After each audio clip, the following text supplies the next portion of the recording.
Yearly Goseling អតីតថ្នាល Academy របស់ក្លឹបបាល់ទាត់ស្ថិតនៅក្នុងលីកកម្ពុជារបស់ប្រទេសហូឡង់កំពុងក្លាយជាខ្សែប្រយុទ្ធដ៏មុតស្រួចរបស់ក្លឹបបាល់ទាត់ភ្នំពេញក្រោមមានទីកំណើតនៅ Marcian Brook របស់ប្រទេសហូឡង់ខ្សែប្រយុទ្ធដែលមានកម្ពស់ 1.89 សង់ទីម៉ែត្រកាលចំថ្ងៃទី31ខែកក្កដាឆ្នាំ1999ដូច្នេះបច្ចុប្បន្នគេមានវ័យ25ឆ្នាំចូលមកហាត់ដំបូងជាមួយនឹងថ្នាល Academy របស់ក្លឹបបាល់ទាត់ Olympic ហើយឆ្នាំ2013ដដែលរូគេបានបដូរមកវឹកហាត់ជាមួយនឹងសាលាបាល់ទាត់របស់ក្លឹបបាល់ទាត់ Almere City នេះវិញអាចចាត់ទុកថាជាយុវជនដ៏មានទេពកោសល្យដែលបានបង្ហាញខ្លួនឲ្យក្លឹបបាល់ទាត់ Almere City អាយុក្រោម19ឆ្នាំ23ប្រកួតនៅក្នុងនោះគេសុទ្ធបញ្ចូលទីបាន10គ្រាប់ទៅហើយបើឃើញសមត្ថភាពរបស់រូគេកើនឡើងជាលំដាប់ក្លឹបបាល់ទាត់ Almere City ក៏បានដំឡើងរូគេឲ្យមកលេងថ្នាល Academy អាយុក្រោម21ឆ្នាំនិងបានបង្ហាញខ្លួនចំនួន53ប្រកួតរកបានចំនួន15គ្រាប់បោះឲ្យគេសុទ្ធបានចំនួន5លើកបន្ថែមមិនត្រឹមតែប៉ុណ្ណេះរហូតដល់ឆ្នាំ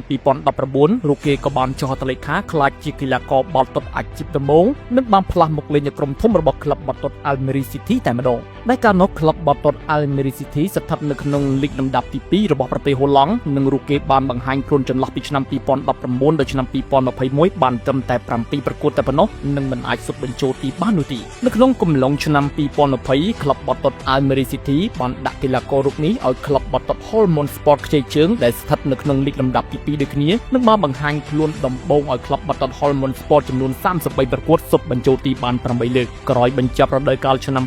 2021ក្លឹបបាល់ទាត់ Holmon Sport ក៏បានចុះកិច្ចសន្យាយកកីឡាកររូបនេះជាចិន្ត្រៃយ៍ដោយគ្មានតម្លៃផ្ទេរពោលគឺ free transfer មកកាន់ក្លឹបរបស់ខ្លួនតែម្ដងចន្លោះពីឆ្នាំ2021ដល់ឆ្នាំ2023ពលរយៈពេល2រដូវកាលបន្ថែមរូគេបង្ហាញខ្លួននៅក្លឹបបាល់ទាត់ Holmon Sport បានចំនួន54ប្រកួតរកបានចំនួន9គ្រាប់ដូច្នេះចន្លោះពីរដូវកាលឆ្នាំ2021ដល់ឆ្នាំ2023រូគេបង្ហាញខ្លួន89ប្រកួតឲ្យក្លឹបបាល់ទាត់ Holmon Sport នឹងសុទ្ធបញ្ចូលទីបានចំនួន17គ្រាប់នៅក្នុងកំឡុងខែកក្កដាឆ្នាំ2023រូគេក៏បានសម្រេចចិត្តចាកចេញពីក្លឹបបាល់ទាត់ Holmon Sport ដោយគ្មានតម្លៃផ្ទេរនិងបានមករួមរស់ជាមួយនឹងក្លឹបបាល់ទាត់ Borneo នៅក្នុងលីកកម្ពុជារបស់ប្រទេសឥណ្ឌូនេស៊ីយ៉ាងណាការបណ្ដេតអាជីពរបស់រូគេមកកាន់ទឹកដីនៃតំបន់អាស៊ានជាលើកដំបូងជាមួយនឹងប្រទេសឥណ្ឌូនេស៊ីមិនសូវជាកាក់កបទេដោយបង្ហាញខ្លួននៅក្លឹបបាល់ទាត់ Borneo បានចំនួន9ប្រកួតនិងមិនអាចរកគ្រាប់បាល់បានទេរហូតដល់ក្នុងកំឡុងថ្ងៃទី21ខែវិច្ឆិកាឆ្នាំ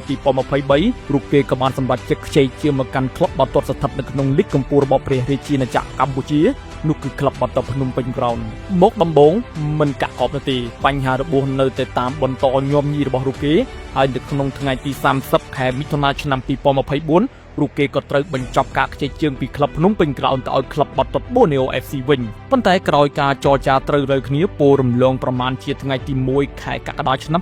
2024រូគេក៏បានសម្រេចការផ្ទេរជាអចិន្ត្រៃយ៍ពីក្លឹបបាល់ទាត់ Borneo FC របស់ឥណ្ឌូនេស៊ីមកកាន់ក្លឹបបាល់ទាត់ភ្នំពេញក្រោនតែម្ដងគិតមកត្រឹមបច្ចុប្បន្ននេះម្ចាស់អាវលេខ9របស់ក្លឹបបាល់ទាត់ភ្នំពេញក្រោនបង្ហាញខ្លួនបានចំនួន23ប្រកួតនិងសុទ្ធបញ្ចូលទីបាន16គ្រាប់ក៏មានបោះឲ្យដៃគូសុទ្ធបញ្ចូលទីបានចំនួន2លើកផងដែរយើងចាំមើលបន្តថាតើខ្សែប្រយុទ្ធរូបនេះនឹងអាចធ្វើភ្លាមបន្តទៀតទេនៅក្នុងលីកកម្ពុជារបស់ព្រះរាជាណាចក្រកម្ពុជាហើយអាចសុទ្ធបញ្ចូលទីបានប្រមាណគ្រាប់បន្ថែមទៀតឲ្យក្លឹបបាល់ទាត់ភ្នំពេញក្រោន